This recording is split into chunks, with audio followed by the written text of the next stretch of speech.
बिस्मिल्लाहिर्रहमानिर्रहीम। मुशरिकीन अरब का मज़हब और मुआशरती रस्म व अतवार।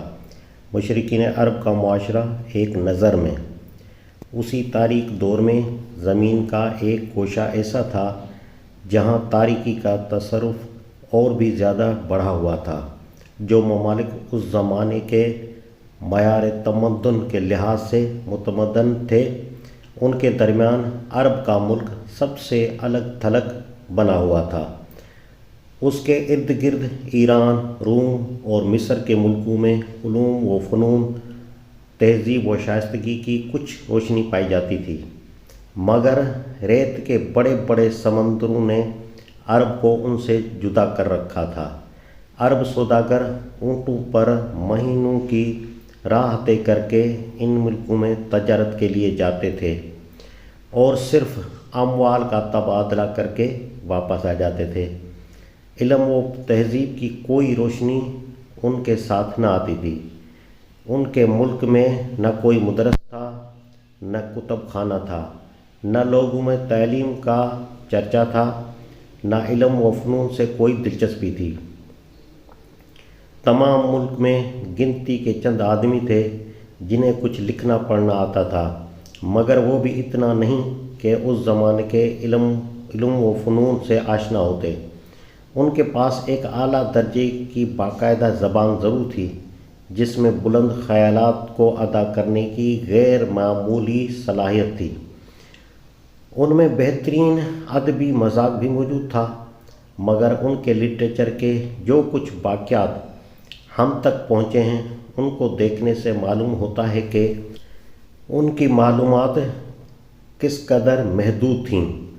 तहज़ीब व तमद्दुन में उनका दर्जा किस कदर पस्त था, उन पर ओहाम का किस कदर गलबा था, उनके ख़यालात और उनकी आदत में कितनी जहालत और वहशत थी, उनके अखलाकी तसव्वुरात कितने भद्दे थे। वहाँ कोई बाकायदा हुकूमत न थी, कोई ज़ाब्ता और कानून न था। हर कबीला अपनी जगह खुद मुख्तार था और सिर्फ़ जंगल के कानून की पैरवी की जाती थी। जिसका जिस पर बस चलता तो उसे मार डालता था और उसके माल पर काबिज़ हो जाता।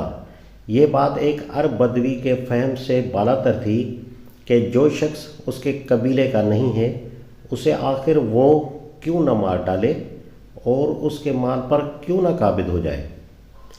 अखलाक व तहज़ीब व शाइस्तगी के जो कुछ भी तस्वुरात उन लोगों में थे, वो निहायत अदना और सख्त तराशीदा थे। पाक और नापाक, जायज़ और नाजायज़, शाइस्ता और नाशाइस्ता की तमीज़ से वो तकरीबन नाआशना थे। उनकी ज़िंदगी निहायत गंदी थी। उनके तरीक़े वहशियाना थे। जना, जुआ, शराब, चोरी, रहज़नी और खूनरेज़ी उनकी ज़िंदगी के मामूलात थे। वो एक दूसरे के सामने बेतकल्लुफ़ बरहना हो जाते थे। उनकी औरतें तक नंगी होकर काबा का तवाफ़ करती थीं। वो अपनी लड़कियों को अपने हाथों ज़िंदा दफन कर देते थे, महज इस जाहिलाना ख्याल की बिना पर कि कोई उनका दामाद न बने। वो अपने बापों के मरने के बाद अपनी सौतेली माँओं से निकाह कर लेते थे। उन्हें खाने, लिबास और तहारत के मामूली आदाब तक मालूम न थे। मज़हब के बाब में वो उन तमाम जहालतों और ज़लालतों के हिस्सेदार थे जिनमें उस वक्त दुनिया मुब्तला थी। बुत परस्ती, अरवाह परस्ती, कवाकिब परस्ती, गर्ज़ एक खुदा की परस्तिश के सिवा उस वक्त दुनिया में जितनी परस्तियाँ पाई जाती थीं, वो सब उनमें राइज थीं। अंबियाए कदीम और उनकी तलीमात के मुतालिक कोई सही इल्म उनके पास न था। वो इतना ज़रूर जानते थे कि हज़रत इब्राहीम अलैहिस्सलाम और हज़रत इस्माईल अलैहिस्सलाम उनके बाप हैं, मगर ये न जानते थे कि इन दोनों बाप बेटों का दीन क्या था और वो किसकी इबादत करते थे। आद और समूद के किस्से भी उनमें मशहूर थे, मगर उनकी जो रवायतें अरब के मौरख़ीन ने नकल की हैं, उनको पढ़ते जाएं, कहीं आपको सालेह अलैहिस्सलाम اور حود علیہ السلام کی تعلیمات کا نشان نہ ملے گا۔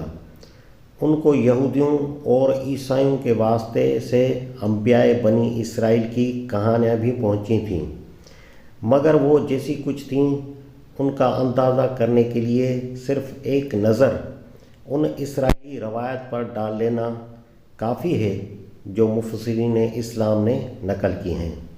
آپ کو معلوم ہو جائے گا کہ اہل عرب اور خود بنی اسرائیل جن انبیاء علیہ السلام سے واقف تھے وہ انسان تھے، اور نبوت کے متعلق ان لوگوں کا تصور کس قدر گھٹیا درجے کا تھا۔ حضرت ابراہیم علیہ السلام اور حضرت اسماعیل علیہ السلام کی پیروی کا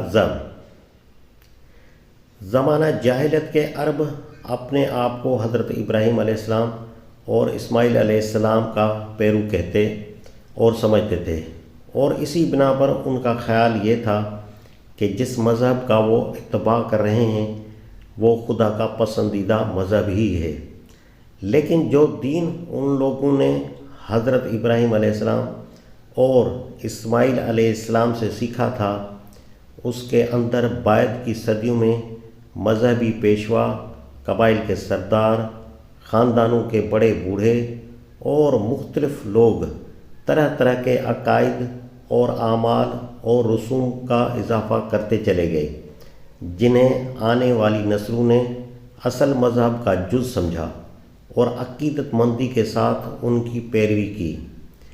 چونکہ روایات میں یا تاریخ میں یا کسی کتاب میں ایسا کوئی ریکارڈ محفوظ نہ تھا جس سے معلوم ہوتا کہ اصل مذہب کیا تھا اور بعد کیا چیزیں کس زمانے میں کس نے اور کس طرح اضافہ کیں، اس وجہ سے اہل عرب کے لیے ان کا پورا دین مشتبہ ہو گیا تھا۔ نہ کسی چیز کے متعلق یقین کے ساتھ یہ کہہ سکتے تھے کہ یہ اس اصل دین کا جز ہے جو خدا کی طرف سے آیا تھا، اور نہ ہی جانتے تھے کہ یہ بدعات اور غلط رسوم ہیں جو بعد میں لوگوں نے بڑھا دیں۔